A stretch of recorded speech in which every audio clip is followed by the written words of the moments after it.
Ce soir, le thème que j'ai choisi, qui est quand même un sujet sensible et souvent plutôt tabou, je dirais, en tout cas on n'en parle pas, j'ai trouvé très peu d'articles ou de sujets ou de vidéos quand j'ai cherché à traiter ce sujet, qui est renoncer à être mère, donc faire un deuil d'enfant. Et notamment, moi je travaille sur la relation amoureuse, et donc j'avais eu envie de générer, renoncer à être mère, notamment quand les échecs amoureux redessinent notre destin.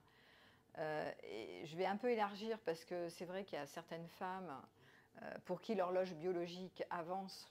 Hein, en général, c'est la tranche 35, 30, plutôt 38-40 qui commence vraiment à se mettre la pression pour se dire bon, est-ce que je fais un deuil, pas un deuil, est-ce que je vais réussir à trouver la bonne personne pour pouvoir faire un enfant avec. Mais en même temps, il peut y avoir d'autres facteurs que les échecs amoureux. Ça peut être aussi les histoires de parcours de PMA qui sont compliquées, des raisons d'endométriose ou de santé ou de maladies qui font que la femme n'arrive pas à enfanter ou à maintenir le fait d'être enceinte. Bref, il peut y avoir d'autres raisons pour lesquelles on n'arrive pas à faire un enfant.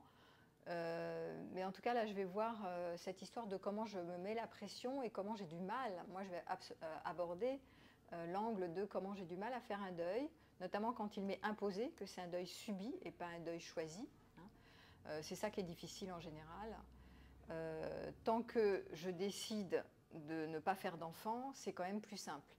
Mais si j'ai eu le rêve de faire un enfant, d'être mère, et que je commence à comprendre que ne faisant pas couple ou l'âge avançant ou ayant des problèmes pour en avoir un, je ne pourrais pas en avoir, là je peux commencer à me dire que je ne serai pas une femme accomplie, que j'avais pas envie de rater ma vie parce que je ne serai pas mère. Et très souvent, la mission d'être mère peut être vue comme une réussite. Hein. Je réussis ma vie que si et seulement si je fais un enfant, je suis mère. Je ne réussis pas ma vie si je ne suis pas mère, en tout cas une fois. Donc il peut y avoir des... On va examiner les systèmes de croyances autour de la difficulté de faire un deuil. Et après, je développerai sur les pistes, c'est-à-dire comment on peut passer de ce deuil extrêmement douloureux d'ailleurs, hein, qui n'est pas seulement une forme de résignation, mais un renoncement, et puis de transmuter, de transformer pour, comme dans tous les deuils, comment je fais pour passer le deuil, faire les étapes du deuil, et ensuite passer à autre chose, ouvrir une nouvelle page. Parce que sinon, si je suis résignée et que je subis ce deuil, et que j'ai des regrets amers sur je n'ai pas été mère et je n'y arriverai jamais et ma vie est ratée et ma vie est foutue et quand je vais mourir, des fois j'interroge des femmes comme ça, mais et si jamais tu n'as plus d'espoir d'être mère jusqu'à la fin de tes jours, quand elle commence à se mettre la pression entre 38 et 40 et qu'elle ne trouve pas d'homme pour faire famille, et si jamais la question que je pose, si jamais tu n'as plus d'espoir de trouver quelqu'un ou d'être mère, que se passe-t-il pour toi? Comment tu imagines la fin de ta vie? Ah là, mais c'est pas possible, c'est inenvisageable, je vais mourir tellement malheureux, j'aurai le regret, la mère regret, c'est vraiment dramatique. Donc ça, en tant que psy, quand j'entends ça, je me dis, ah, il va falloir revisiter les systèmes de croyance. Si jamais elle est tenue de faire un deuil parce qu'elle ne trouve pas la personne ou qu'elle ne peut pas faire un enfant, ça ne va pas être possible, il va falloir de toute façon qu'elle fasse un deuil. Mais le faire du mieux possible. Pas en mode j'en fais parce que je suis obligée, mais en fait j'arrive pas à le faire quand même. Puisque toute ma vie je vais avoir le regret. Donc il va falloir travailler sur un changement de perspective en fait. Et ça, c'est pas simple.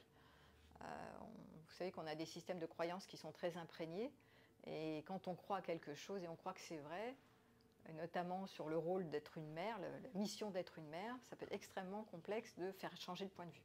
Bon, voilà, ça c'était en introduction. Donc c'est le sujet de la parentalité là que j'aborde ce soir, qui est un sujet émotionnellement extrêmement impliquant. Et on peut aussi se demander, enfin celles qui m'écoutent et qui sont dans ce cas de figure, est-ce que j'ai envie de faire un enfant? À partir de quel endroit j'ai envie d'être mère? Est-ce que c'est par rapport aux autres. Ça peut être mes parents, mon clan familial, la culture dans laquelle je viens, ce que j'imagine que pensent mes amis, ma famille, je ne sais pas quoi, ou est-ce que je le fais pour moi? Alors déjà, ça c'est une question qu'il faudra se poser quand même. À partir de quel endroit j'ai vraiment cette envie d'être mère? Et puis, on va voir que c'est très proche du rêve de faire couple. Le rêve d'être mère et le rêve de faire couple, donc c'est le rêve de faire famille, le rêve de la famille unie et le rêve donc d'être mère dans une famille unie à travers la stratégie du couple heureux, comme vecteur de bonheur, ça c'est vraiment deux rêves très proches et qui sont vraiment très communs. Qui ne rêve pas de faire couple qui fonctionne, et de faire famille unie, en étant possiblement mère ou père. Voilà.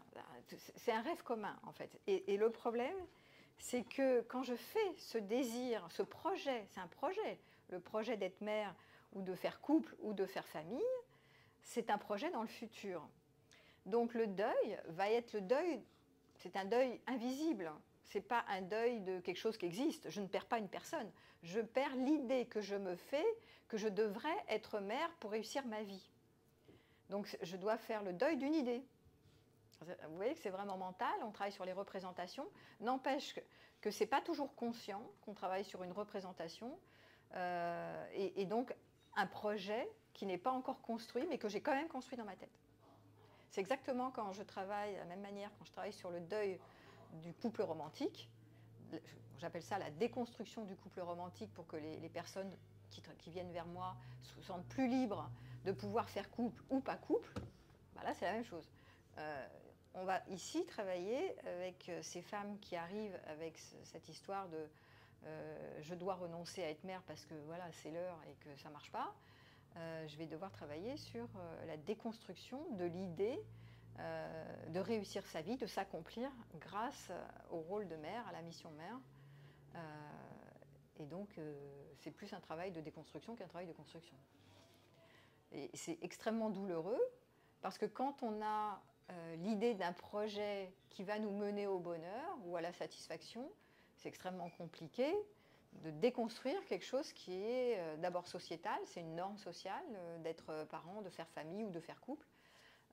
Donc c'est vraiment, moi je passe beaucoup de temps là je fais un travail sur le deuil affectif avec un groupe, une formation en ligne, je passe un temps pas possible à faire déconstruire des idées qu'on n'a pas besoin de faire couple pour être bien dans sa vie. Alors ça c'est compliqué, surtout quand il y a des personnes qui ont fait des couples pendant des années, c'est pareil pour le fait d'être mère ou d'être père. Bon là je travaille sur les mères mais c'est pareil. Donc ce travail de déconstruction il est complexe.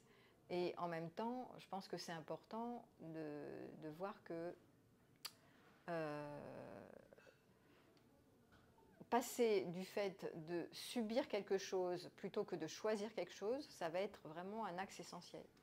Et agrandir un sentiment de liberté, c'est ça qui va être visé plutôt que de dire tu réussis ou tu rates. Le thème réussir-rater, c'est un thème dualiste.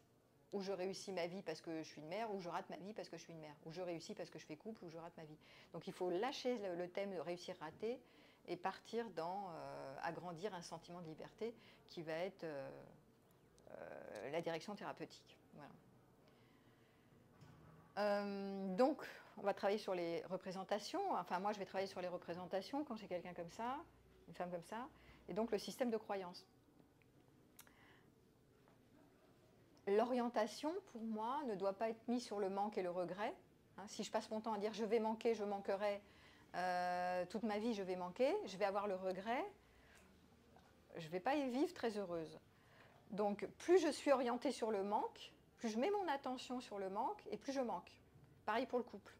Plus je me dis je manque d'un couple réussi et plus je manque. Ça c'est vraiment une hypnose. Je focalise mon attention sur ce que je n'ai pas, que je désire avoir et que je suis sûre que si je l'ai, je serai heureux. Vous êtes sûr qu'en mettant votre attention dessus, vous le vivez. Vous entretenez l'idée du manque. Donc ça, c'est un premier point qui est de mettre de la conscience sur le fait de s'orienter, de mettre son attention sur mince, c'est là, oh là là, mais comment je vais faire? Je ne serai pas mère, je risque de ne pas l'être, alors que c'était mon rêve le plus précieux sur Terre. Donc comment je vais faire? Je vais être malheureuse, je ne pourrai pas faire face, machin, je vais le regretter toute ma vie, je vais manquer, je vais manquer, je vais manquer. Donc je manque maintenant de quelque chose que j'imagine que je vais manquer demain. Et ça, c'est terrible. Donc il va falloir apprendre à déplacer l'attention, et je le dis sans arrêt, hein, sur le couple ou sur le fait d'être mère, c'est un déplacement de l'attention volontaire, c'est s'engager à être conscient que s'orienter sur le manque alimente le manque. Donc il faut arrêter de vivre en pénurie, que ce soit une pénurie d'enfants ou une pénurie, là c'est une pénurie du rôle de mère, d'une posture de mère, ou une pénurie d'une stratégie de couple, vecteur de bonheur, mais c'est le même truc. Qu'est-ce qui va dans les systèmes de croyances qui vont faire que certaines femmes qui approchent de l'âge d'être mère vont regretter, vont être vraiment en souffrance par rapport à ce deuil de mère? Ça peut être aussi le rapport qu'on a avec sa propre mère. Selon la mère qu'on a eue, une mère fusionnelle ou une mère distante, ou qu'on était avec une mère autoritaire, qu'on craignait, ou une mère colérique, hein, pensez à votre mère, ça va influer en général sur le désir, vous, d'être une mère ou pas. D'abord parce qu'elle vous a certainement montré ou parlé de comment elle fonctionnait en tant que mère. Est-ce qu'elle était désireuse d'avoir des enfants? Est-ce qu'elle était plutôt protectrice et bienveillante? Ou au contraire, est-ce qu'elle était plutôt négligente ou malveillante ou je ne sais pas quoi, ou trop autoritaire? Donc selon votre vécu, ou qu'elle vous ait abandonné, ou qu'elle soit morte trop tôt, ou dépressive, ou je ne sais pas quoi, selon le vécu de la relation de la fille à la mère, vous allez soit avoir un désir de ne pas faire comme elle, donc d'en avoir ou de ne pas en avoir, ou d'en avoir et de les éduquer en mode cocooning, je vais les protéger, ou de ne pas en avoir si vous avez été abandonné ou négligé ou maltraité par une mère. Vous pouvez prendre le contre-modèle en disant « moi j'ai souffert, je ne vais pas refaire hein, ». Mais là, ça va être plutôt un choix, c'est plutôt pas subi, c'est je vais choisir de ne pas être mère parce que par exemple j'ai perdu ma maman quand j'étais très jeune, j'en ai tellement souffert que je préfère ne pas faire d'enfant puisque voilà, j'ai souffert de ne pas être mère. Ça va être différent là, hein, vous voyez. Mais c'est important de comprendre ce système. La relation qu'on a eue à notre propre mère, pensez-y, hein, réfléchissez à comment fonctionnait, comment était votre mère, comment était votre mère par rapport à sa relation à ses enfants et aux enfants en général, ou comment vous avez vécu cette relation avec votre propre mère et comment ça a influé votre désir d'être enceinte, d'être une mère plus tard ou pas, modèle ou contre-modèle. Voilà. Parce que là, on travaille sur faire le deuil d'être une mère.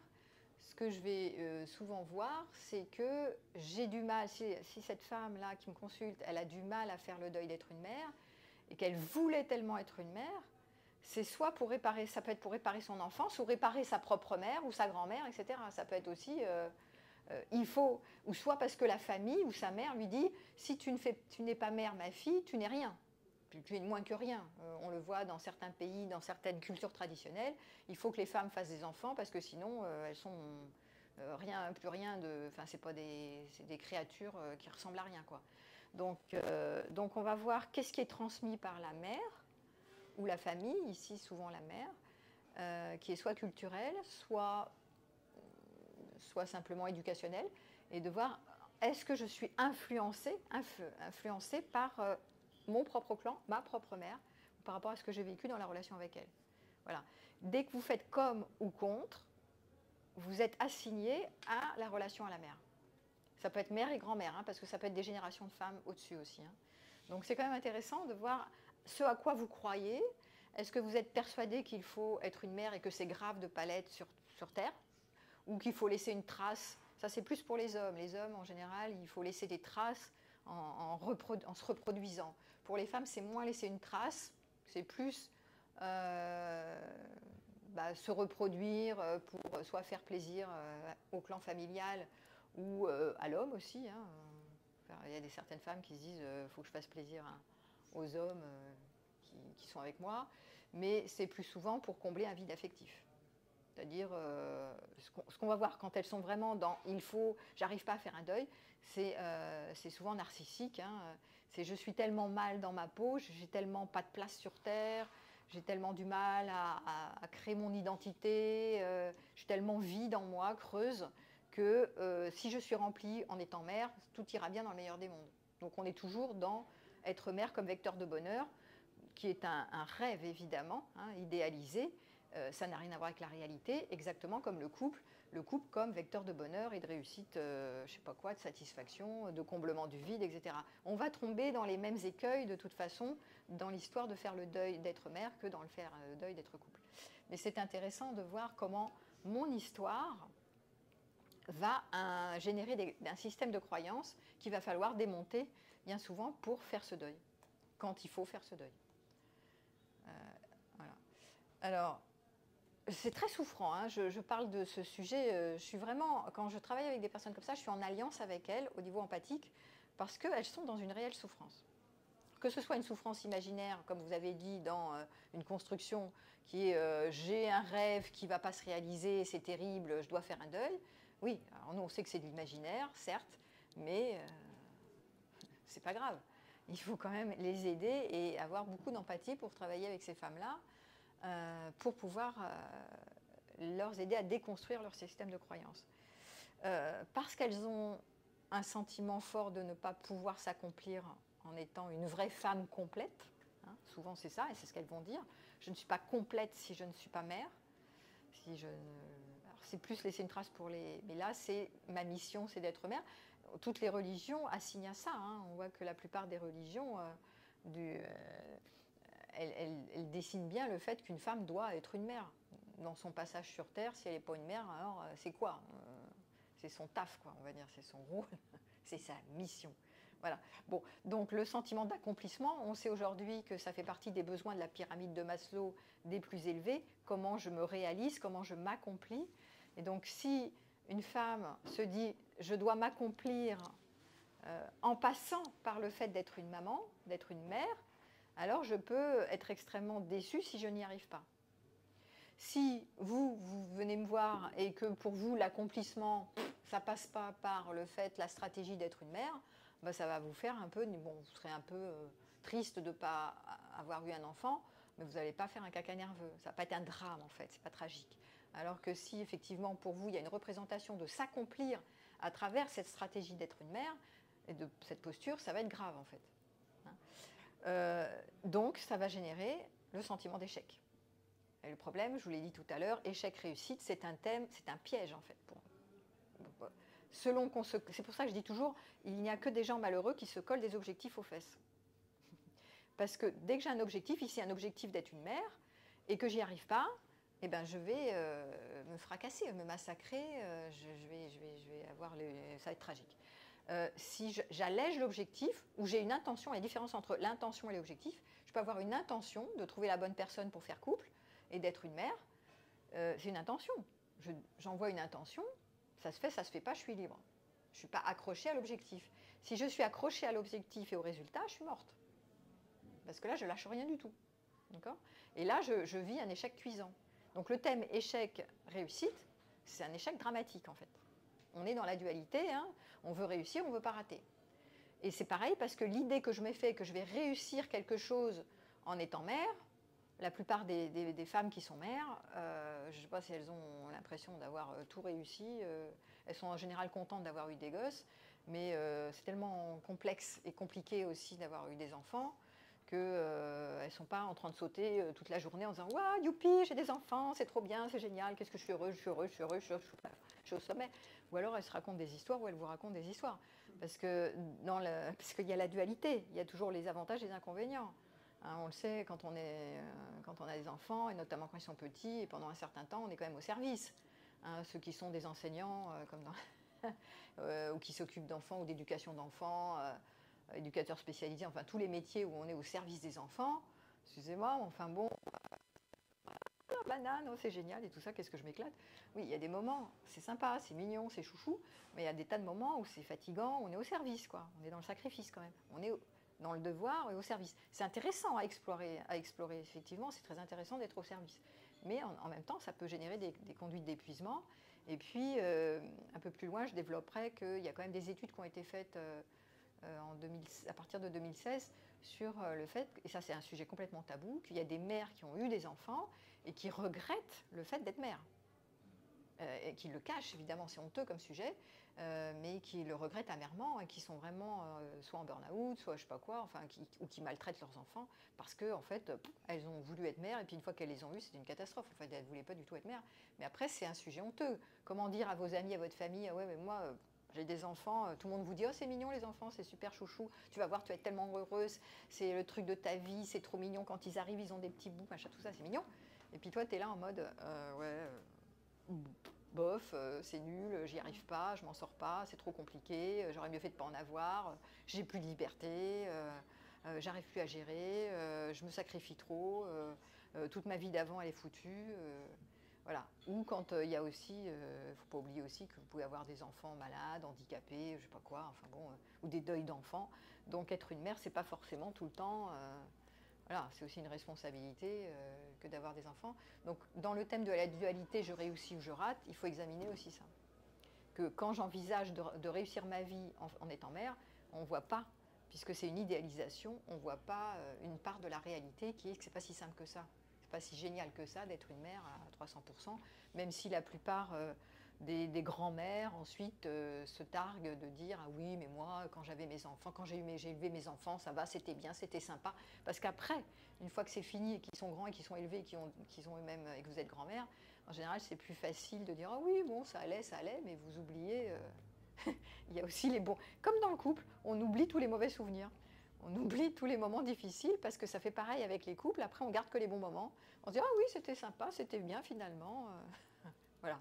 Bon, donc c'est important aussi de remettre à jour les informations qu'on s'envoie, qui ne sont pas toujours véridiques. Donc les symptômes aussi dans la souffrance, c'est d'être passé à côté d'une relation unique, spéciale, qui est la relation d'attachement à un enfant, qui est quand même une relation particulière, qui n'est pas pareille que la relation de couple. Et puis de ne pas se sentir normale. Je ne suis pas comme les autres femmes. Je suis exclue des mères, du groupe des mères. Donc elles vont alors celles qui subissent, hein, ce n'est pas un choix, elles vont le vivre encore plus comme étant stigmatisées. Je ne suis pas comme, je ne fais pas partie du groupe. Et vous savez que le besoin d'appartenir à des groupes, c'est puissant. Donc si pour moi, j'ai l'idée qu'être une mère, c'est d'aller chercher mes gosses à l'école et de faire partie des parents d'élèves, par exemple, ou que je vois toutes mes copines, elles sont dans des groupes de mères, elles font des soirées entre mères, des machins, des soirées pyjama avec leurs gosses, et que moi je ne peux pas, je me sens donc exclue, je me sens un rejeton, je suis au banc du groupe, au banc de la société, de ce groupe-là. Donc se sentir exclu, c'est un cauchemar. C'est pour ça que ça rajoute beaucoup de souffrance dans les symptômes, cette histoire de ne pas se sentir normal, surtout si vous avez une famille qui insiste en disant « oui, mais non, c'était bien d'être une mère, mais pourquoi t'es pas mère, qu'est-ce que tu fais, c'est l'heure ». Voilà. Il y a une pression sociale. Donc, les raisons, comme je l'ai dit, ça peut être j'étais célibataire, je suis toujours célibataire. J'arrive toujours pas à trouver un compagnon avec qui je pourrais construire une famille, hein, les échecs amoureux. Mais pas que, ça peut être des craintes par rapport au parcours médical. J'ai pas envie de me taper tout le parcours de la PMA. À savoir aussi que les avancées techniques en matière de procréation, elles ont vraiment... c'est énorme, quoi, toutes ces avancées depuis ces dernières années. Et en même temps, ça met la pression à beaucoup de femmes qu'elles pourraient y arriver. Ça donne de l'espoir d'y arriver, à être mère. Et donc, avant, on ne savait pas ça. C'est t'es fertile ou t'es pas fertile. Bon, voilà, t'es pas fertile, tant pis pour toi, et puis tu fais un deuil. Ça allait plus vite. Maintenant, tu as toutes ces compétences, cette technologie avancée de pouvoir avoir des enfants sur le tard. Voilà, avant, il n'y avait que l'adoption. Hein. Maintenant, il y a plus de choix. Congeler ses ovocytes, je sais pas, aller à tel endroit pour faire de la PMA. Donc il y a plus d'avancées et donc ça met plus la pression et donc de l'espoir d'y arriver. Donc le deuil est d'autant plus douloureux qu'il y a un espoir. Je crois qu'on l'a dit tout à l'heure.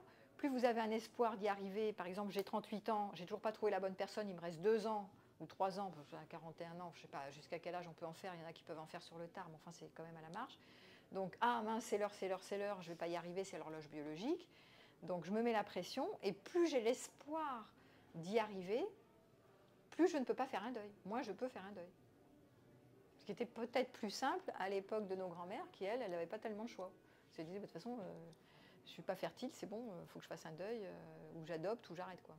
Voilà. Donc elles se posaient moins de questions que nous, et du coup, l'espoir ne fait pas vivre, hein, c'est l'espoir. Moi, je dis souvent, pareil que dans le couple, hein, tant que j'ai l'espoir, finalement, ça ne m'aide pas à faire un deuil. L'espoir que l'autre vienne, l'espoir que je sais pas quoi. À chaque fois que j'ai de l'espoir, je ne peux pas faire un deuil. Donc, tout le temps, c'est comme ça. Il faut pointer ce truc. Si mon espoir m'empêche d'avancer d'une case, c'est-à-dire de fermer une page pour ouvrir une page, je vais bloquer dans le deuil, je ne vais pas l'avancer, et je vais être malheureuse, en fait, parce que tant que je ne ferme pas une page pour ouvrir une page, je suis bloquée dans un deuil gelé. Voilà. Et donc, c'est malsain, en fait. Hein. C'est un système à déconstruire. Mais les femmes qui sont là-dedans ne s'en rendent pas compte parce qu'elles trouvent que c'est normal d'avoir l'espoir. J'ai le cas d'une de mes patientes, comme ça, c'est lui qui est venu me consulter, en fait, c'est pas elle. Il est en couple avec elle. Lui, il a déjà des enfants. Et d'ailleurs, il s'est fait, comment on dit, vasectomiser. Parce que bon, il en a déjà 3, c'est bon. Et il rencontre cette femme, donc il est fort épris. Mais elle arrive, elle a ses 38, 39 ans, là, elle veut absolument, ou 40, je ne sais plus, elle veut absolument, voilà, c'est ça, c'est son truc, là, c'est l'horloge biologique, vite, j'ai pas été mère, c'est vraiment son truc. Donc elle fait de la PMA un peu partout, enfin ça fait je sais pas combien de temps, peut-être 1 an qu'elle est sur le parcours du combattant, puis elle n'y arrive pas, mais elle n'arrive pas à lâcher l'affaire, hein, c'est impossible. Donc elle lui met la pression à lui, en fait. Et elle a même été jusqu'à lui demander de refaire l'opération à l'inverse. Tu vois le truc ? Sauf chose qui est complètement impossible. Enfin, c'est un truc de... Ben non, il peut pas, puis il ne le souhaite pas, puisqu'il s'était positionné dans je te dis que je ne ferai pas d'enfant. Je n'en veux plus. Ça a été clair, quand même. Mais bon, elle se bousille la santé. Après, c'est son choix, hein, parce qu'elle a vraiment du mal. Alors, jusqu'où, je lui ai dit, mais jusqu'où elle va avoir des conduites dangereuses, parce qu'elle se bousille quand même la santé. Hein. Pour faire puis elle va je sais pas où, enfin ça lui coûte hyper cher, elle passe tout son temps là-dedans. À un moment donné, il va peut-être falloir qu'elle fasse un deuil. Mais lui, il veut pas trop, parce que c'est tellement sensible comme sujet qu'il veut pas trop insister. Il a dit, écoute, moi j'en veux pas. Si tu arrives à en faire un, bon bah écoute, je l'accueillerai. Voilà, il a été cool quand même. Mais on voit que chez elle, le fait de savoir que, c'est pas en France qu'elle va, je sais plus, elle va en Espagne, je crois. Le fait de savoir que c'est possible de pouvoir y arriver à 40, 41, 42, 43, je ne sais même plus jusqu'à quel âge on peut faire des enfants maintenant. C'est jusqu'à quel âge, vous savez, vous jusqu'à 5 ans jusqu'à 50. Oui, alors avant, tu vois, ça a changé le curseur, parce qu'avant, on ne faisait pas des enfants jusqu'à 50 ans. Mais c'est récent, hein, ça. Hein. C'est quoi? Ça fait même pas, je sais pas, ça, tu le savais, toi? Mais non, mais moi non plus. Enfin, je l'ai appris quand même ces derniers temps, puisque justement, je suis quand même concernée par ces sujets. J'ai quand même des patientes qui viennent me consulter là-dessus. Déjà, j'étais surprise. Je me disais, jusqu'à 50 ans, on peut faire des enfants. Ah bon, ça alors, j'en reviens pas. Donc oui, il y a des avancées, mais ça doit être assez récent. Ça doit être dans les 5-6 dernières années. C'est pas un truc qui date d'il y a 20 ans, en tout cas.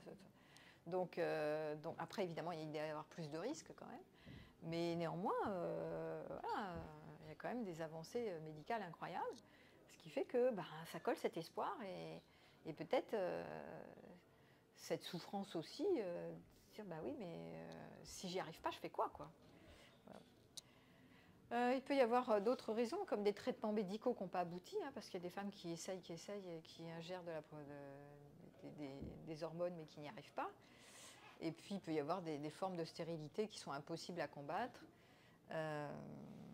Voilà, où l'âge est jugé trop avancé. Alors après, il peut y avoir aussi, oui, mais si je fais un enfant, je ne sais pas, à 45, l'enfant, il y a une génération d'écart. Il peut y avoir aussi une réflexion sur, je vais plus être une grand-mère qu'une mère, et vais-je avoir assez d'énergie pour élever cet enfant? Ça peut être un peu égoïste aussi, c'est de se dire, je le fais pour moi. Est-ce que lui va être heureux si je le fais très tard? Il ne va pas me voir longtemps, hein. Je vais peut-être mourir plus tôt que prévu. Je ne sais pas, enfin, il y a des réflexions à faire aussi sur quand je le fais très tard, ça saute une génération. Là, on est plutôt dans je me mets à la place de l'enfant. Bon, moi, je ne sais pas, je vous lance des axes de réflexion qui peuvent aider à faire un deuil. Mais en général, ça ne marche pas. Ça, ce sont plutôt mes idées à moi pour aider à faire un deuil. Parce que moi, je voyais les choses comme ça. Je ne voulais pas faire des enfants trop tard. Je me suis dit, oh là là, c'est pas sympa pour les enfants d'avoir une mère vieille, entre guillemets. Mais bon, on a changé d'époque et effectivement, les mères commencent aujourd'hui. On est mère beaucoup plus tard qu'avant. C'était plus 20 ans, 25 ans, machin. Maintenant, on commence, c'est plutôt entre 30 et 40, je crois, un truc comme ça. 32, 33, 33, 40 plutôt, l'histoire d'être mère. Ils ont 10 ans de plus. Ils démarrent 10 ans après, en fait. 10 ans après la génération d'avant. Et pourquoi pas? Après, chacun fait ce qu'il veut. Hein. Mais en général, ces réflexions ne marchent pas. Il faut vraiment examiner qu'est-ce qui empêche cette femme de faire un deuil, d'examiner de manière plus précise, en fait. Alors, en tout cas, ce qui va être important dans cette histoire, c'est que cette femme se sente écoutée et comprise dans sa souffrance. Elle se sent à part des autres, donc c'est important qu'elle se sente comprise dans « je suis à part, je ne suis pas comme les autres ». Elles n'ont souvent pas de groupe d'amis qui les soutiennent là-dedans, parce que leurs copines, ce sont souvent des mères. Donc elles n'ont pas de copines comme elles, souvent. Donc elles ne se sentent pas soutenues. C'est pour ça que c'est pas mal de savoir qu'il y a des groupes de parole de femmes qui n'ont pas pu être mères à cause de certaines circonstances et qui peuvent se soutenir entre elles, parce que c'est mieux de faire partie d'un groupe de femmes qui doivent faire un deuil que d'être toutes seules avec toutes les copines qui sont mères autour, quoi. On se sent vraiment à part et seul, pour le coup. Parfois, à force de s'exciter sur je n'arriverai pas à être mère, je vais manquer, ça va être tragique pour ma vie. À force d'alimenter le manque, on peut avoir une baisse de libido, mais pas sexuelle, mais de vitalité.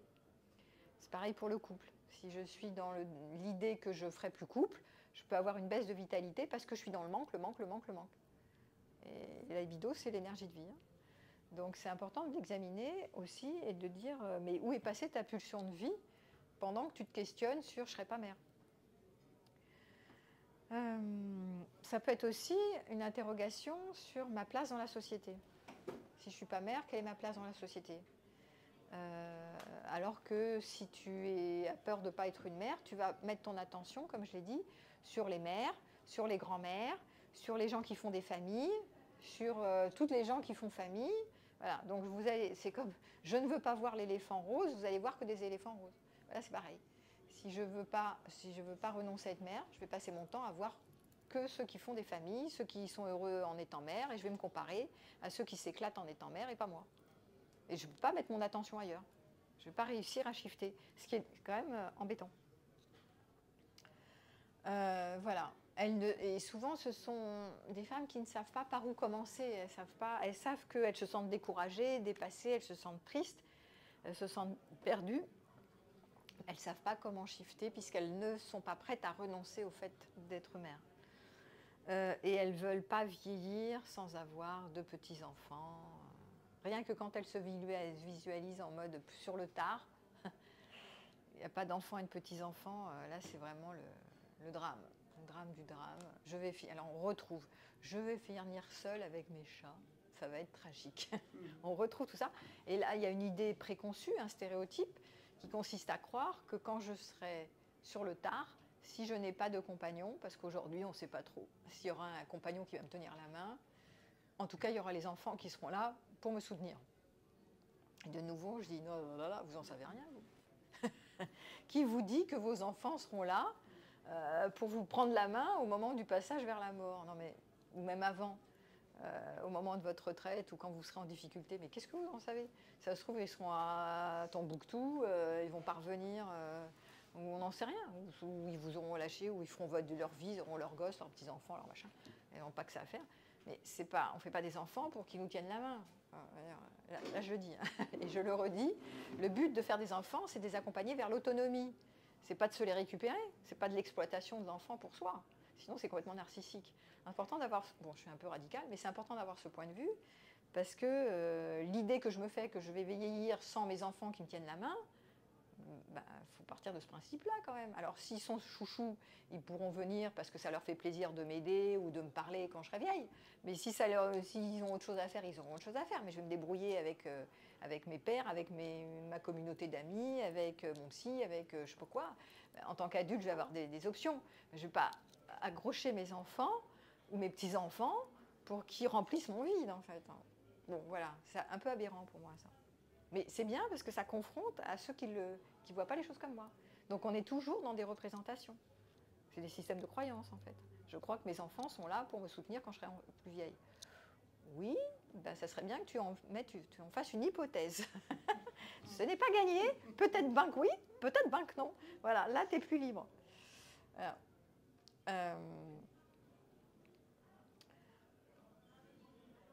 Donc, il va falloir sortir de l'idée de l'épanouissement par la stratégie mère. On peut donc de commencer à réfléchir sur je peux m'épanouir autrement. Voilà. Je voudrais faire un petit point sur l'identité d'être une mère, du désir d'enfant, d'où ça vient le désir d'enfant chez les femmes. En général, en psychanalyse, hein, ça vient de l'enfance. Les petites filles rêvent d'être mères, en général. Et à la petite enfance. Selon Freud, le désir d'enfant émerge chez la petite fille aux alentours de 18 mois, lorsqu'elle commence à s'identifier à sa mère et limite en s'occupant de sa poupée. Vous vous rappelez quand vous jouiez à la poupée, Barbie, machin, tout ça, eh ben, ouais, je joue à faire la maman ou avant à la maîtresse, vous vous rappelez de ça. Donc vers 5-6 ans, c'est la période du complexe d'Oedipe, et là, elle se détourne de sa mère pour souhaiter un enfant de son père. Bon, ça c'est l'histoire du complexe d'Oedipe de Freud, qui est un peu remis en question aujourd'hui, mais enfin bon, voilà, c'est un peu l'idée de la psychanalyse. Et après, quand la jeune fille devient adolescente, on va plutôt trouver le désir d'enfant pour répondre plutôt à un besoin affectif. Parce que souvent les adolescentes sont fragiles, elles ont souvent un manque affectif, une estime de soi fragile, donc celles qui rêvent d'enfanter ou d'être enceintes, c'est plutôt parce qu'elles ont besoin de combler un vide affectif. On va retrouver ça chez certaines femmes adultes qui vont combler leur vide interne, en souhaitant y ingérer un enfant. Ce n'est pas de la nourriture, là, c'est mettre un enfant à l'intérieur de la zone creuse, donc du ventre. D'accord ? Le ventre, c'est le cerveau émotionnel. Hein, donc ici, mettre un enfant, symboliquement, c'est se remplir. Se sentir comblé quand il y a des schémas répétitifs de manque d'abandon et de carence affective. Bon, c'est avec la découverte de la sexualité que la jeune femme est ensuite attirée par des objets d'amour différents de ses parents. Et en rencontrant le sexe opposé, normalement, son désir d'enfant se manifestera à nouveau. Il peut y avoir aussi, quand on est amoureuse, avoir envie de procréer, parce que ça peut être biologique, hein, au moment d'un rapport sexuel avec un état amoureux, plus un état amoureux intense, il peut y avoir un désir biologique de procréer. Ou de le faire pour se sentir aimé de cet homme-là en disant oh, si on fait un enfant tous les deux, notre histoire est tellement belle, j'ai envie de te faire un enfant. Alors on peut le sentir ou on peut le créer dans sa tête. Mais il y a des femmes adultes hein, qui au moment de la rencontre amoureuse vont vivre des instants comme ça d'envie de féconder par rapport à l'état amoureux. Ou spermatozoïde, hop, ovule, crac. Mais ça peut être imaginaire. Chez l'homme, le désir d'être père, c'est un peu plus tardif. Si le désir d'être une mère est souvent ancré assez tôt chez la femme, chez l'homme, c'est plutôt le résultat d'une longue maturation psychique. Et c'est souvent un engagement, parce que souvent pour lui c'est une responsabilité. Je vais m'engager avec une femme, je vais m'engager à être père. Et donc l'homme va affirmer sa virilité et abandonne son côté adolescent en devenant responsable, mature, père, etc. Père, c'est je suis père et j'ai la famille sur le dos. Hein. En général, c'est ça. Pour les hommes, c'est porter la famille, assurer. Et c'est pour ça que souvent ils peuvent être assez frileux sur l'engagement au mariage ou au mariage ou à faire couple et famille, parce qu'ils ont toujours ce côté traditionnel qui est je dois porter la famille, je suis responsable dans la paternité. Et en même temps, pour l'homme, il va être projeté dans le passé, c'est-à-dire que ça va lui faire comme la femme, revisiter sa propre enfance et ses relations avec son père et son grand-père, puisque c'est tu seras un homme, mon fils, et tu seras un homme et un patriarche comme ton père, comme ton grand-père, et donc on revoit les liens familiaux à la filiation paternelle ici, comment ils se sont conduits en tant que père et grand-père. Est-ce qu'ils ont assuré ou pas, ou est-ce qu'ils délaissaient leurs femmes, leurs enfants? On va retrouver la même chose que ce que j'ai dit au début.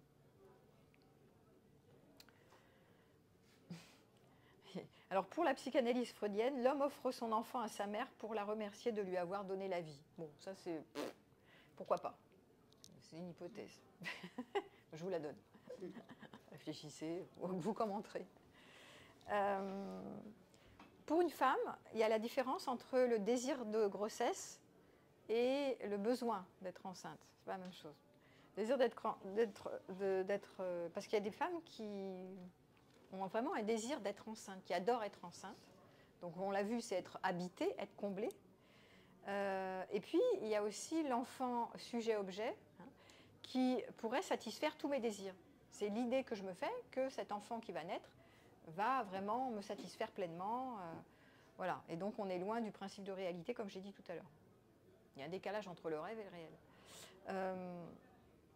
Voilà. Ou alors, ça peut être, je désire être enceinte parce que quand je serai enceinte, je serai vraiment au cœur de la féminité et je plairai encore. Voilà, je vais rencontrer mon féminin, mais là, féminin mère, maternelle, et comme ça, je donne ce cadeau à l'homme avec qui que j'épouse ou avec qui je fais un enfant. Voilà.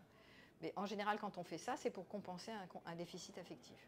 Donc là, j'interroge les femmes qui ont du mal à faire un deuil d'être mère, de nouveau, pour voir de quel endroit ça part, ce désir de grossesse. Est-ce que ce sont des motivations est-ce que ce sont des bonnes raisons ou pas, quoi. Ouais. Parce que quand c'est pour compenser un déficit affectif, il va peut-être falloir trouver d'autres solutions. Hein. C'est pas une bonne idée. Vous avez compris? Parce que même les enfants qui naissent, avec des mères comme ça, qui sont en manque affectif, qui ont elles-mêmes été abandonnées et qui essayent de se guérir en comblant leur vide affectif en faisant des enfants. Alors, à votre avis, ça donne quoi chez les enfants qui ont eu des mères comme ça? Ou des mères dépressives, ou des mères qui veulent satisfaire, qui veulent de la satisfaction ou être comblées à travers les enfants. Tiens, prends le micro. À votre avis, ça donne quoi chez les enfants? Vous n'avez pas d'idée? Vous n'avez pas eu de cas comme ça autour de vous? Hein? Vous n'avez pas vu d'à côté de vous des femmes, des copines ou des collègues qui ont été mères parce qu'elles étaient complètement vides et creuses ou dépressives ou je sais pas quoi, ou en manque de je sais pas quoi, et d'un coup elles ont essayé de combler leur vide en faisant des gosses? Vous n'avez pas vu ça, vous? C'est hyper fréquent en fait. C'est des mamans très fusionnelles. Alors voilà, oui, elles vont être comme ça, elles vont être hyper fusionnelles parce que c'est leur prolongement narcissique. Donc elles vont surprotéger l'enfant, elles ne vont pas vouloir le lâcher, elles vont vouloir qu'il corresponde à tous leurs désirs et à leurs attentes. Ça peut créer les profils borderline, c'est-à-dire sans limite, problématiques autour des limites. Donc c'est pas terrible, hein. Ça fait beaucoup de dégâts.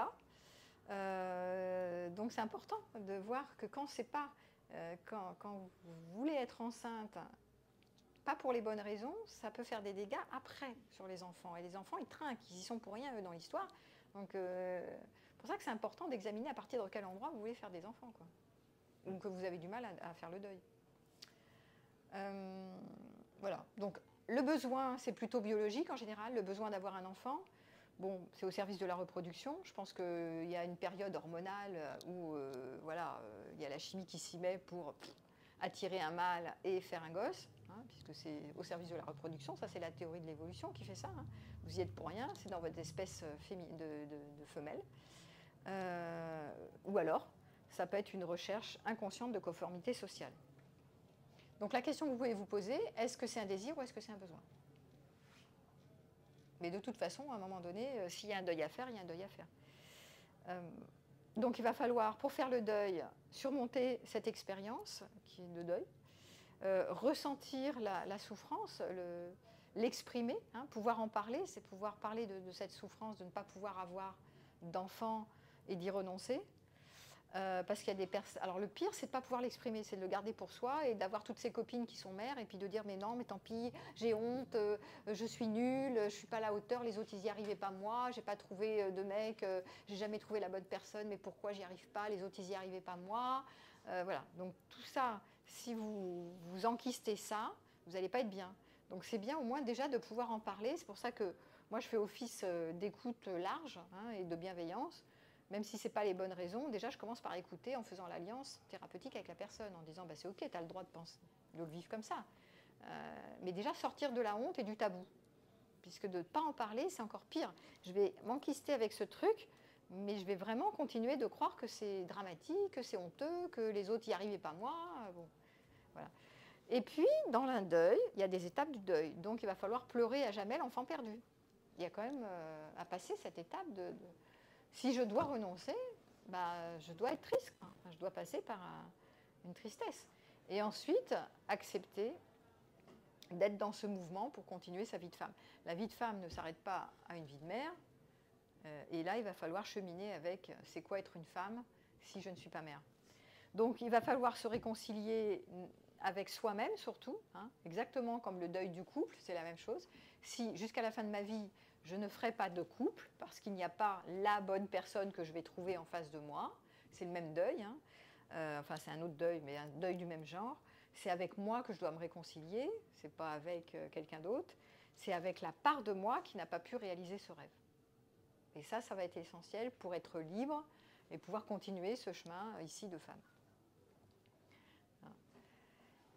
Donc, les pistes, comment je vais travailler avec ces personnes-là? Je le redis, en décortiquant les idées préconçues autour de la maternité et de la non-maternité, de découvrir toutes les croyances qu'on a, d'accueillir la honte, d'explorer le chagrin refoulé, qui n'est pas souvent reconnu par la société, puisqu'au contraire, les femmes, par exemple, qui ont eu des échecs amoureux, et qui n'arrivent pas à enfanter, à être mère, on va les stigmatiser, on va leur dire oui mais quand même, t'aurais pu, voilà, si t'aurais pu prendre, t'as raté quoi, t'aurais pu prendre le dernier, ou je sais pas ce que t'as foutu.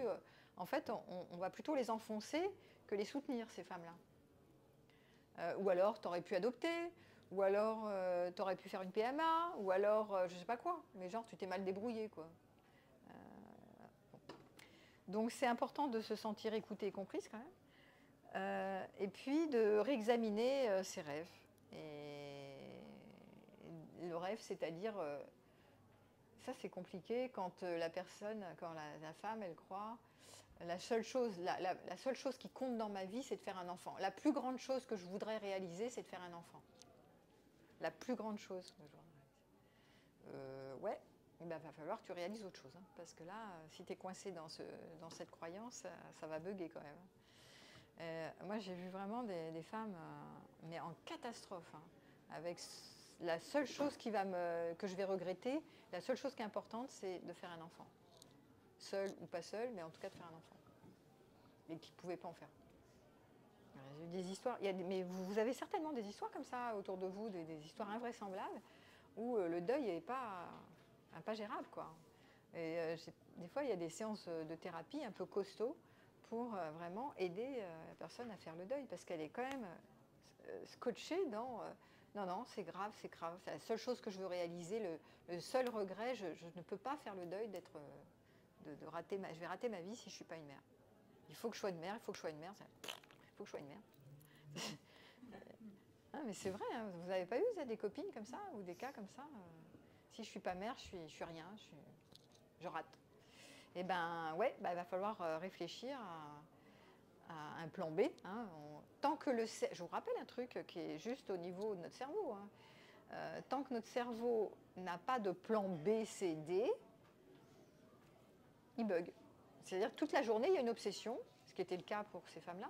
Je suis obsédée à l'idée de rater ma vie si je ne fais pas d'enfant. Je dois faire un enfant, je dois faire un enfant, je dois faire un enfant. Parce qu'il n'y a pas d'option. Donc il faut toujours générer des options dans le présent pour le futur. Ouais, vas-y.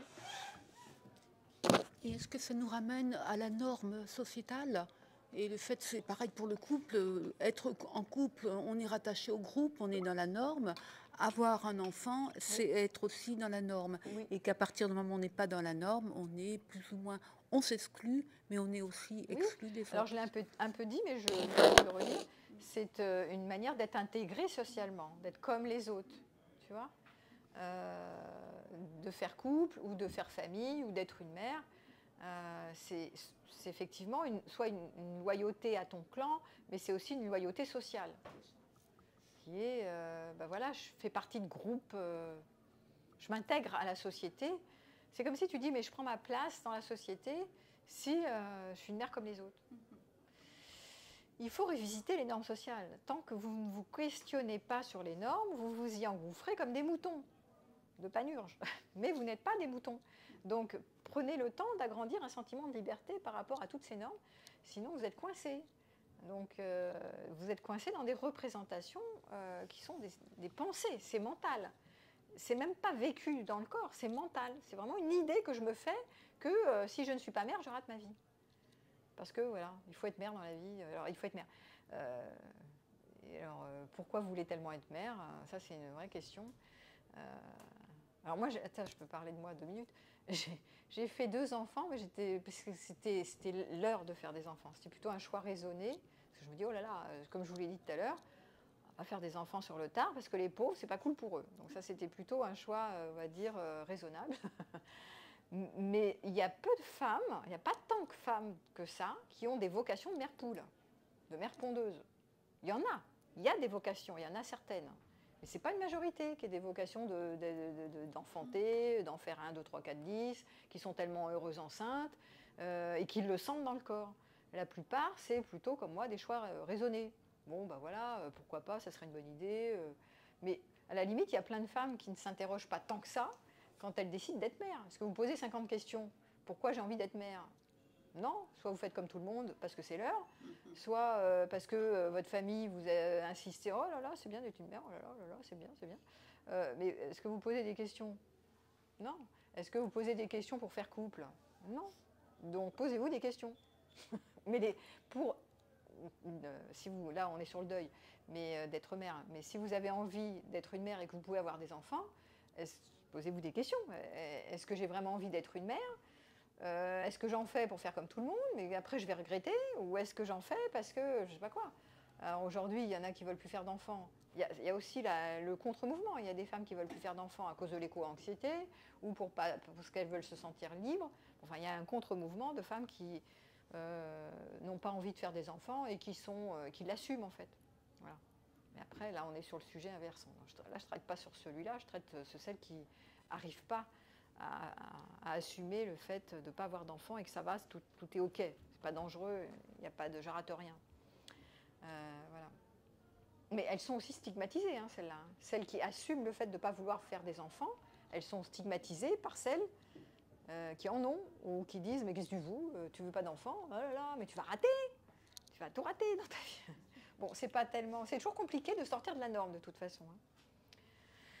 Alors, les pistes, puisque je suis sur les pistes, on peut aussi travailler sur la symbolique. Puisqu'il va falloir, si je dois faire un deuil, comme dans tous les deuils, je peux aussi transformer, transmuter, c'est-à-dire accepter, c'est le travail d'acceptation. Je dois accepter cette réalité qui est je ne peux pas enfanter, et après concrétiser son rêve d'enfant, de petite fille qui est un jour je serai mère, en devenant par exemple marraine d'un enfant, ou en faisant des bébés symboliques, en étant dans la transmission, ou en aidant les personnes à mourir, ou en accouchant d'une œuvre artistique, ou en faisant un projet professionnel, en créant sa propre activité, ou en créant une maison d'hôtes, ou en allant vivre dans une communauté, dans un ashram, ou je ne sais pas quoi. Donc c'est des manières de transmuter, hein, de transformer, donc de sublimer ce deuil d'être mère, mais de manière symbolique.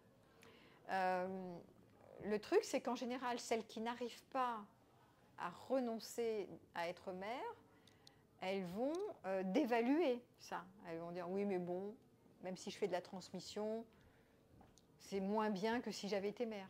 En plus, comme elles ne l'ont pas été, elles n'ont pas expérimenté le fait d'être mère, elles vont garder le rêve que d'être une mère, c'est génialissime, en fait. Forcément. Donc elles vont dévaluer, elles vont dire ah oui mais non, mais c'est vraiment moins bien que si j'avais été mère. Voilà. Et donc il faut continuer de travailler sur le deuil. C'est un deuil, c'est vraiment un deuil. Faire un deuil, c'est renoncer parce que la réalité fait que mon rêve ne correspond pas au réel. Et c'est comme ça. Et il y aura plein de choses dans ta vie qui ne seront pas en correspondance avec tes rêves. J'avais fait une conférence que d'ailleurs, à voir, que j'avais fait il y a quelques années, qui est quand les rêves m'empêchent de vivre la réalité ou d'être en contact avec la réalité. Ceux qui vont bien, c'est ceux qui aiment le réel. Les personnes qui sont heureuses, ce sont celles qui sont en contact avec la réalité, pas avec le rêve de ce que je devrais avoir qui n'est pas. Celles-là, c'est les plus malheureuses. Je répète, il n'y a que les gens qui ont des objectifs qui sont malheureux. Donc c'est important que vous l'entendiez ce truc-là, plusieurs fois même. Voilà.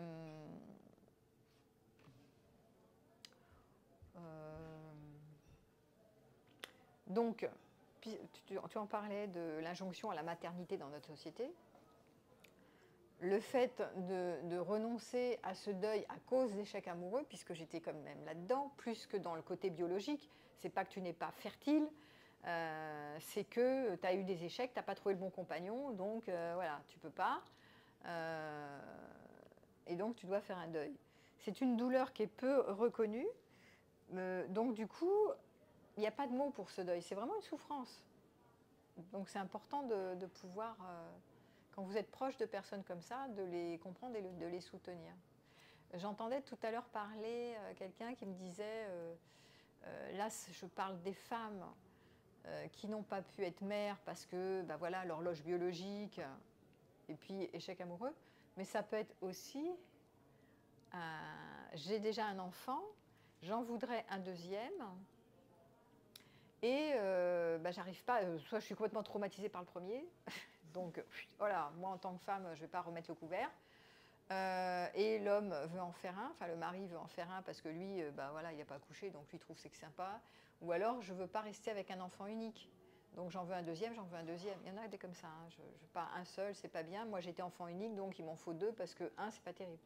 Donc il peut y avoir une difficulté aussi à faire un deuil quand le mari insiste pour en faire un autre, ou la famille, hein, mais enfin t'en as fait qu'un, c'est pas normal, un enfant unique ça va être malheureux, ou vous qui en voulez 2 ou 3, je sais pas quoi, jamais 203, j'en mets un 102, bon bref, donc là aussi il va falloir décrocher le système. Parce que si par exemple vous êtes une femme traumatisée par le premier et que vous ne souhaitez pas en avoir un deuxième, c'est respectable. C'est aussi bien que d'en avoir un. De nouveau, il n'y a pas quelque chose qui serait mieux qu'autre chose. Il y a plutôt à déconstruire et à vous faciliter la vie, plutôt que de vous mettre dans des stress pas possibles, ou de faire un deuxième enfant sous la pression de garder le mari parce que je vais lui faire plaisir, et après je vais être super mal pour faire le deuxième parce que j'ai fait plaisir au mari pour faire un gosse. Donc toutes les femmes qui font des enfants en s'adaptant aux désirs des autres, de leur mère, de leur famille ou de leur mari, en général, ça fait encore des dégâts sur les enfants et sur elles. Et donc je parlais tout à l'heure de cette étude qui a été faite, de l'étude d'Orna Onat, qui a écrit un bouquin qui s'appelle Regretting Motherhood, a Study, qui a étudié ça, et qui a fait une recherche assez pionnière. Elle a interviewé 23 mères israéliennes, c'était en 2015, âgées de 26 à 73 ans, issues de divers milieux socio-économiques, et ces femmes ont exprimé un regret profond d'être devenues mères, tout en affirmant aimer leurs enfants. Elles distinguent clairement l'amour qu'elles portent à leurs enfants et le regret d'avoir assumé leur rôle de mère, soulignant que ce regret concerne la maternité en tant qu'institution sociale plutôt que leurs enfants eux-mêmes. Voilà, donc on parlait de ça, hein, l'injonction sociale d'être mère, qui a été vraiment puissante. En plus, on est en Israël, donc les femmes, il faut qu'elles fassent des gosses, hein, un peu comme dans les pays du Maghreb. Donc, bon, faire des gosses. Et puis après, elles sont là en mode, c'est pas forcément, ça n'aurait pas été mon vrai souhait si j'avais été toute seule sur une île, voilà. Si on m'avait pas mis la pression, j'aurais peut-être pas fait des gosses.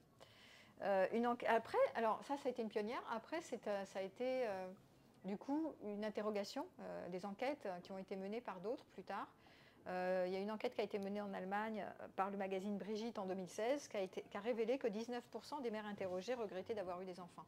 C'est pas anodin, 19% des mères, c'est quand même pas mal. Donc c'est intéressant de voir qu'il y a des mères qui font des gosses, mais qui après s'en mordent les doigts. Et qui disent si j'avais réfléchi avant, peut-être que j'en aurais pas fait. C'est intéressant de savoir la tranche d'âge de ces femmes. Si c'est par exemple 25-30 ans ou 20-30 ans, ben, c'est peut-être parce qu'elles n'ont pas vécu pas mal de choses. Mais je pense que si elles ont peut-être un enfant entre 30 et 35 ans, peut-être que c'est-à-dire le taux de regret diminuerait. Diminue ou augmente? Bah, je sais pas, il faut voir, mais diminuerait, je pense. À celles qui ont le regret d'être mère? Ouais. Oui. Je pense que ça dépend des tranches d'âge. Oui, mais il y a aussi parce que tu parles d'une compétence qui arrive sur le tard, qui est une compétence à remettre les choses en question, c'est ça? C'est-à-dire arrêter de se dire mes parents veulent que je fasse des gosses, ou la culture, la société veut que je fasse des gosses, il faut que j'en fasse un. C'est ça, c'est un esprit critique, c'est ça que tu veux dire? Je parle pas de ça, mais c'est vrai que ça aide à mieux vivre le fait de ne pas enfanter. Non, c'est plus si on vit la tranche d'âge 20-35 ans sans enfant, on n'a pas forcément ce... Enfin, comment dire? On n'a pas forcément... et qu'on a un enfant, on n'a pas forcément ce regret, en fait. Quand on a un enfant? Parce qu'il y a 10-15 ans d'expérience qu'on a vécu pleinement sans avoir un enfant. Parce qu'un enfant, comme vous l'avez dit tout à l'heure, c'est une responsabilité, c'est un poids constant. Bah, oui, oui. Et je pense que si elle le regrette, bon, il y a probablement plusieurs facteurs, mais c'est le fait de ne pas avoir pu mener leur vie comme elles le voulaient, en fait. Ah, il y a l'histoire de la liberté, là, tu parles de la liberté, je ne suis Oui. pas libre, j'ai un enfant, je suis au sacrifice et je ne suis pas libre. C'est ça. Oui, d'ailleurs, le mouvement, le contre-mouvement, là, dont je parlais, qui est le mouvement je décide de ne pas faire d'enfant, je le choisis, je ne le subis pas et je l'assume, j'arrête de me faire stigmatiser. Elles disent ça. Souvent, elles disent, bon, c'est soit les raisons d'éco-anxiété, mais ça peut être aussi la raison je ne veux pas renoncer à ma liberté, puisqu'on est dans une société d'épanouissement individuel. Je veux voyager, je veux travailler comme je veux être à mon rythme, je ne veux pas être au sacrifice. Ou être responsable, ça peut être aussi, je ne veux pas être sur-responsable d'un enfant. S'il lui arrive un truc, c'est à cause de moi. J'ai pas envie de me sentir coupable toute ma vie parce que je suis trop responsable. Voilà, ça peut être des trucs comme ça. Oui. Oui, c'était pour rebondir sur le chiffre de 19% qui regrettaient la maternité. Oui, bah, c'est énorme. Hein. Oui, c'est énorme.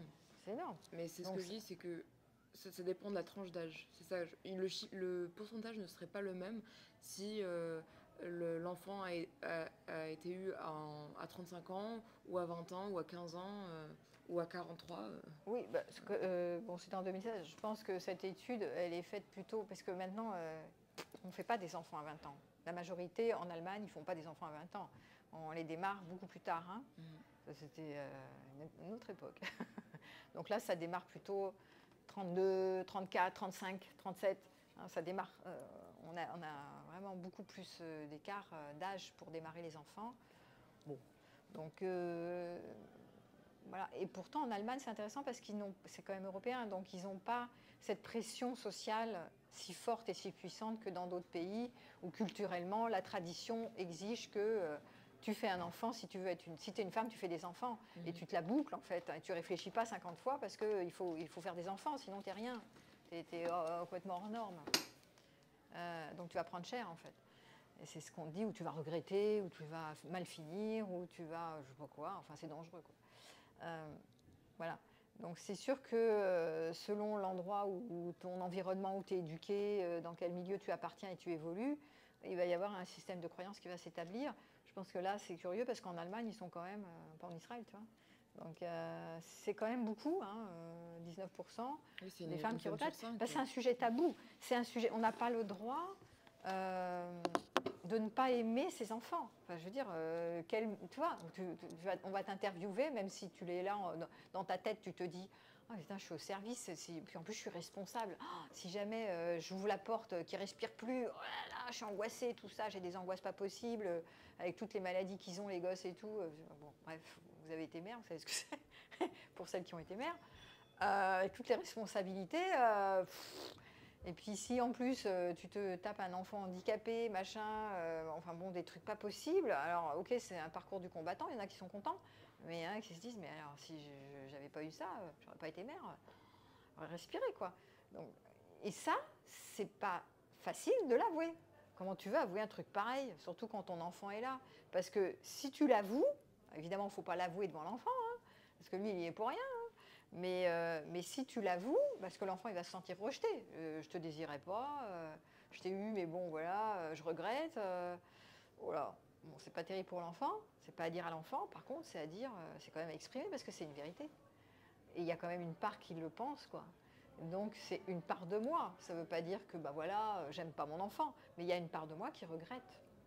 Et ça c'est vrai. Et donc si toujours pareil, quand je tais des secrets, ça transpire. Ça passe comment dans l'invisible, dans l'énergie? Ça passe comment ce truc-là? Ça passe. L'enfant va le sentir, ou l'environnement, ou en tout cas, je trafique, je bricole avec ce que je raconte. Je ne suis pas en congruence et en cohérence entre ce que je raconte et ce que je vis à l'intérieur. Ça fait partie des secrets de famille, ça. Hein. Donc c'est important de pouvoir sortir des sujets tabous, les sujets honteux comme ça. Je n'ai pas le droit d'être une mère non aimante. Ou qui regrette, hein, peut-être que j'aime cet enfant, mais je regrette quand même parce que c'est une grosse galère, et que je m'en sors pas, hein, je m'en sors pas.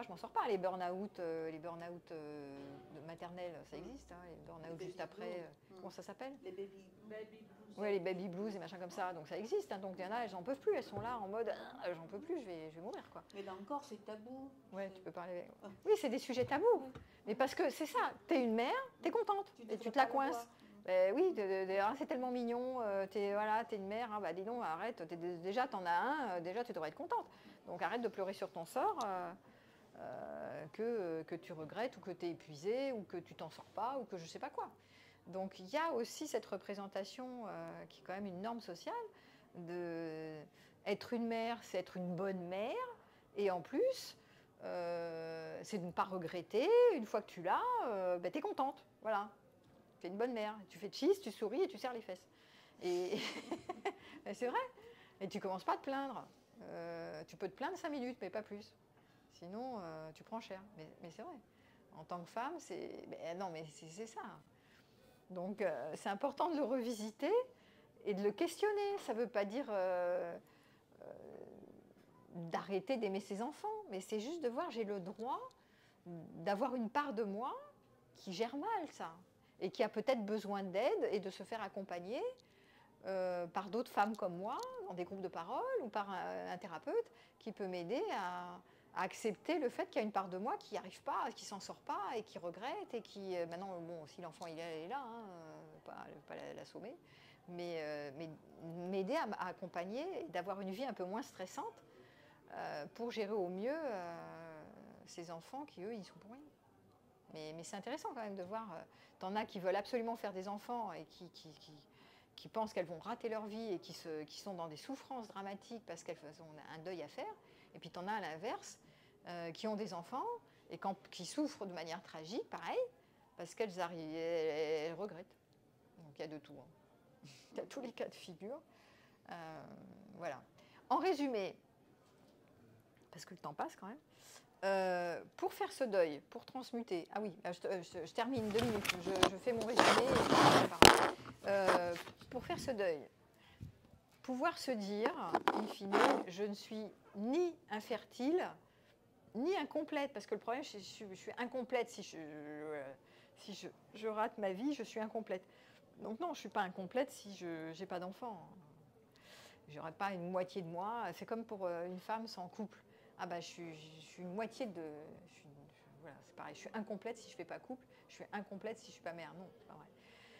Se sentir comprise, sortir de la honte, être écoutée, peut-être faire partie d'un groupe de parole de femmes, hein, ça je l'ai déjà dit, ou d'inventer, de générer différentes formes de réalisation féminine, hein, ça peut être aussi ça. Il y en a qui vont écrire des livres, il y en a qui vont dessiner sur ce deuil, il y en a qui vont faire des conférences. J'ai vu une femme comme ça qui était concernée, qui a créé un site pour soutenir toutes les femmes au Canada qui n'arrivent pas à avoir des enfants. Voilà. Voilà. Travailler sur le vide affectif. À mon avis, le vide affectif, souvent, il n'y est pas pour rien. Passer les étapes du deuil. Passer de la résignation à une autre perspective, c'est-à-dire je sors de la résignation à je transmute, je transforme, je sublime, je fais autre chose. Et travailler avec la symbolique. On peut travailler avec la symbolique d'enfanter. Je peux enfanter autre chose qu'un bébé. Enfanter quoi? Enfanter comment? De quelle manière? Ça va être la partie créative ici. Et faire la paix avec soi, puisque avec qui on n'est pas en paix, avec la partie de nous qui n'accepte pas et qui se sent incomplet à l'idée de ne pas être mère. Voilà. Tu voulais poser une question, vas-y. Ou peut-être témoigner en tant qu'homme. Merci. Il y a pas longtemps, il y a 50 ans, les femmes, c'était courant qu'elles aient une dizaine d'enfants. À 50 ans, c'était courant? Non, il y a 50 ans. Il y a 50 ans? C'était courant que plein de femmes avaient une dizaine d'enfants. Enfin, oui, oui, elles faisaient beaucoup d'enfants. Il y a eu une époque où il y avait des générations qui faisaient facilement plein d'enfants, dont beaucoup mouraient en couche quand même. Il n'y avait pas autant de contraception. Mais elles n'avaient pas le choix, puisque la posture, c'était des postures genrées. C'est-à-dire qu'à l'époque, la femme ne travaillait pas, il n'y avait pas la libération sexuelle non plus. Le but du jeu, ce n'était pas de s'épanouir et de s'éclater. Le but du jeu, c'était, et notamment pas en étant mère, non, c'était économique et c'était la norme sociale, de se mettre en protection d'un mari que tu allais épouser, et ce pour toujours, et faire des enfants, voilà, donc créer une famille au service de ta survie et de ta protection. Donc tu allais être protégée par l'homme, donc il allait donner de la ressource, et toi, en retour, tu faisais des enfants, tu lui fais des enfants. D'accord ? C'était l'idée de, voilà, c'était l'idée de l'époque. Mais c'était, je veux dire, c'était la norme. Elle ne se posait pas tant de questions que ça. Toutes ces questions-là qu'on a aujourd'hui, je vais faire le deuil d'être mère, j'ai encore l'espoir grâce aux techniques, à la technologie, aux avancées de la PMA, tout ça, peut-être que je peux y arriver à 40 ans, 45 ans, voilà. Tout ça, il n'y avait pas, elles ne se posaient pas 5 questions. Ou elles y arrivaient pas, d'abord. Et puis, si tu n'y arrivais pas, tu étais engrossée souvent juste après, parfois violée par le mari. Mais c'était quand même, pas toujours, mais il y avait des cas comme ça. Tu ne te posais pas 10 questions, tu étais à la maison, là, tu t'occupais des gosses. Et lui, il était censé faire son boulot, d'aller bosser et puis de t'engrosser pour enfanter, pour que la machine tourne, et que lui, son boulot, c'était d'être viril et de te faire des enfants et d'assurer son rôle d'homme. Voilà. Et puis toi, tu étais, en tant que femme, tu ne te posais pas des questions, c'était ton job. Des enfants, et puis tu te la fermais. Souvent d'une grossesse à l'autre, tu n'avais pas le temps d'arrêter, paf, ça repartait. Donc voilà, on ne te demandait pas. Puis vous ne vous rappelez pas l'époque où il y avait les histoires d'avortement, puis il n'y avait pas l'avortement. Donc tu n'avortais pas comme ça. C'était pas, ça a été légalisé quand même à la période de Simone Veil, donc c'est quand même assez récent. Et donc elles arrivaient avec leurs aiguilles à tricoter, tout ça. Putain, c'était compliqué là. Donc on était dans des périodes difficiles quand même.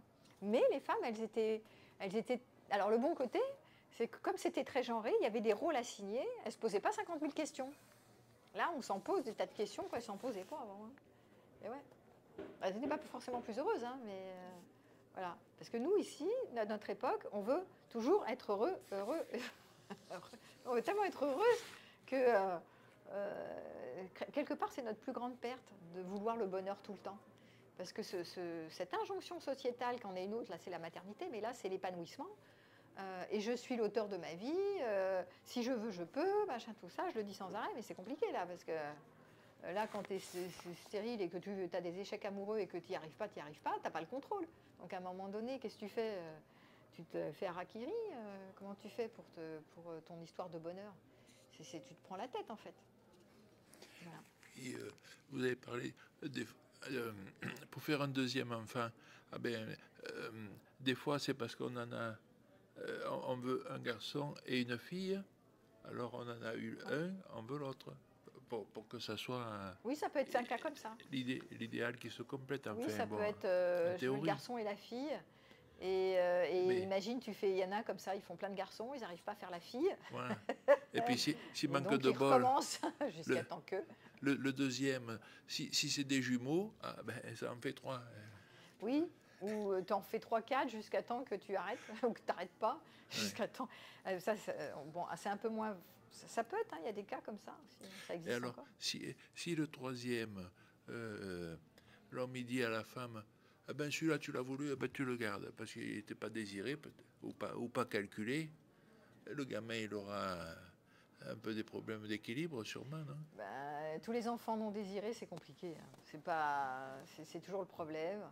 Les enfants, alors toujours, tous les excès nuisent. Écoutez-moi, les enfants trop désirés, qui comblent le vide affectif, c'est une catastrophe. On l'a vu, parce que on l'a vu tout à l'heure, c'est trop fusionnel. Je vais l'engloutir. C'est un prolongement narcissique de moi-même. Il faut qu'il soit exactement comme je veux qu'il soit. Bref. Et puis, tu as l'inverse, hein, qui est je veux pas. Là, c'était je veux absolument avoir un enfant, ou je ne veux pas du tout avoir un. Voilà, jamais je pourrais gérer le fait de ne pas en avoir, c'est pas mieux. Hyper-hypo, c'est toujours les excès qui nuisent, c'est jamais la voie d'équilibre.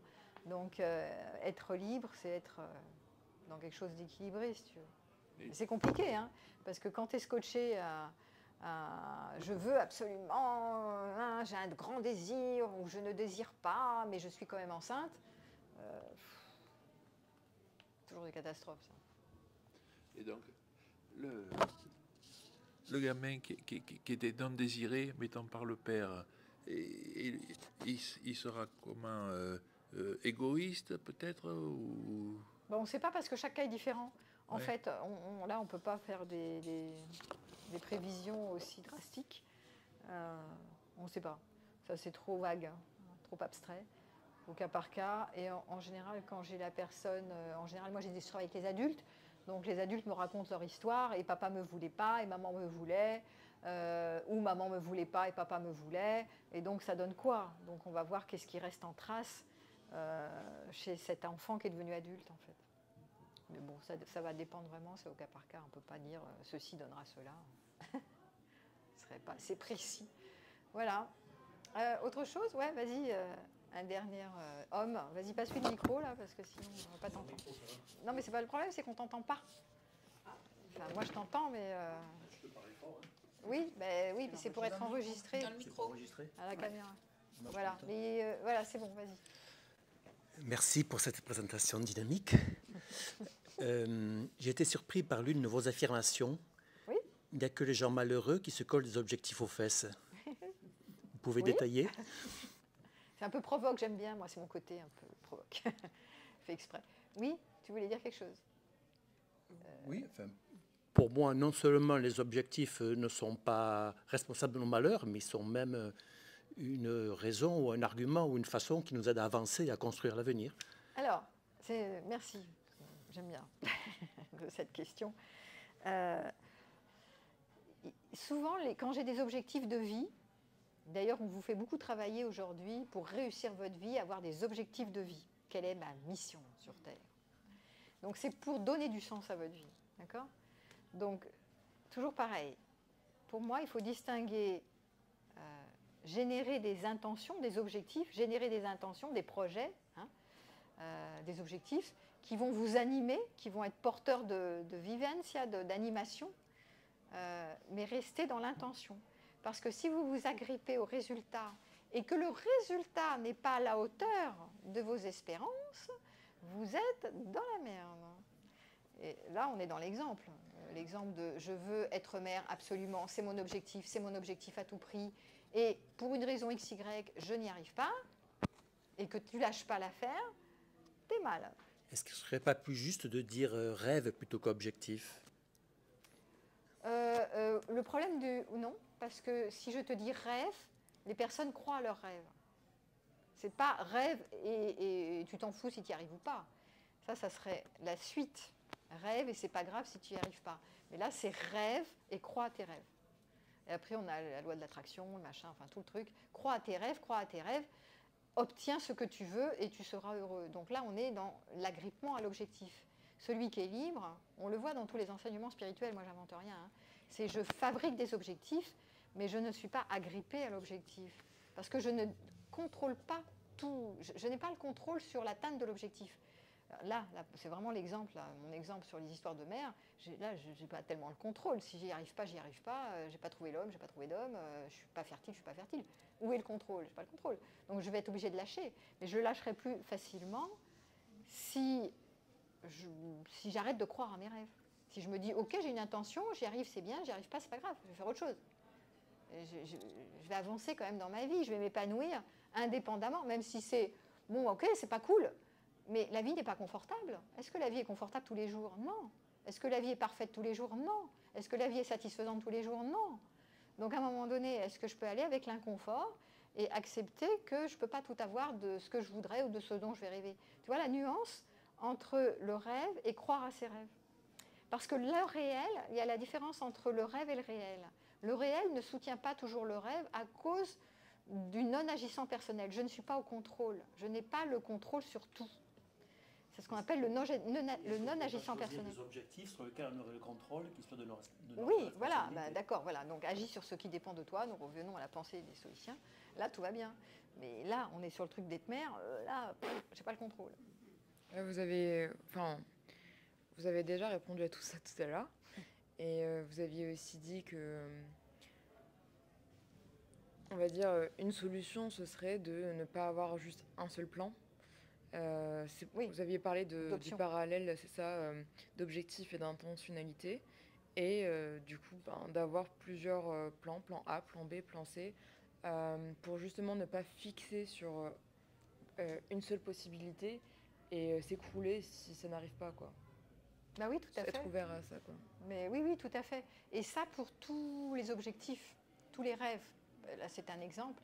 Mais à chaque fois que je suis accrochée à un objectif ou à quelque chose qui m'est cher, un objectif ou quelque chose dont je crois qu'il m'est indispensable à mon bonheur, peu importe le thème. D'accord ? À chaque fois, je ne suis pas libre et je vais être anxieux ou en dépression quand je n'ai pas d'option. Le cerveau fonctionne comme ça. Si je ne crée pas des options dans ma tête, alors je vais bugger. Si je crée des options, des plans ABC, ça veut dire que je vais faire face. Même si j'en ai plus besoin des options. Mais à l'idée d'avoir des options, maintenant, je me détends. Notre bonheur ne dépend plus de l'atteinte de l'objectif, quoi. Oui, c'est ça. Oui, c'est ça. Oui, c'est ça. Et ça, il faut le savoir, hein, c'est un fonctionnement complètement physiologique.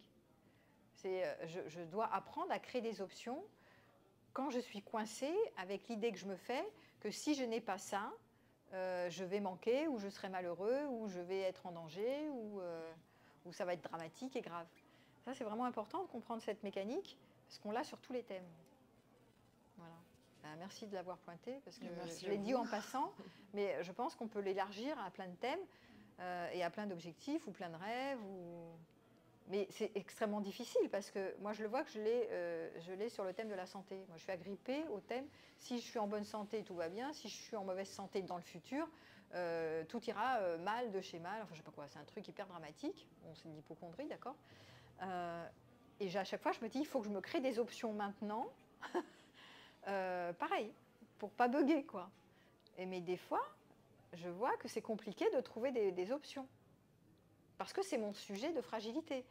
Pour l'histoire d'être mère, par exemple, si je suis convaincue que je rate ma vie sans être mère, ça va être vraiment compliqué de trouver des options.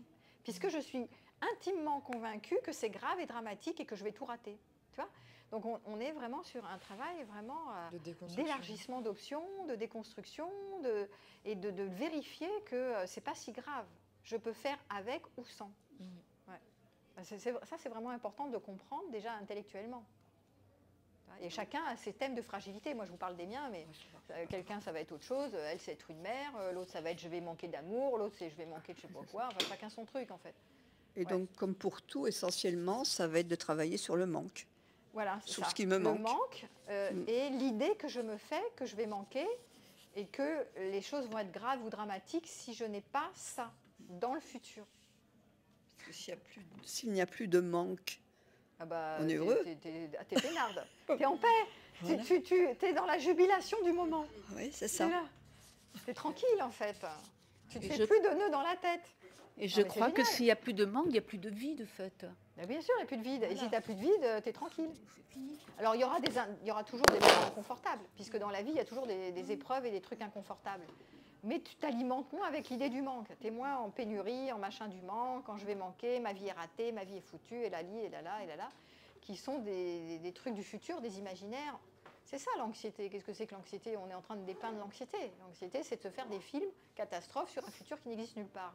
C'est ça. Et les troubles anxieux, je ne sais pas combien de personnes, les troubles anxieux dépressifs, c'est presque une majorité de personnes dans notre société. Hein. C'est ça, on travaille vraiment sur ces problématiques-là. Donc voilà, donc c'est important, merci de l'avoir pointé parce que c'est vraiment important. Voilà. Merci à vous aussi, même si on n'était pas nombreux et nombreuses. Je sais que vous allez réagir parce que je pense qu'il y a beaucoup de femmes qui sont quand même concernées et qui peuvent ou témoigner ou commenter ou réagir par la suite sous la vidéo. Je mettrai aussi le lien pour avoir accès à mes notes qui est sous forme de PowerPoint. Donc vous pourrez avoir un lien accessible à tous. Je mettrai le lien sous la vidéo. Vous cliquez et vous l'aurez, je le partagerai. Voilà. Et bien à la prochaine fois alors.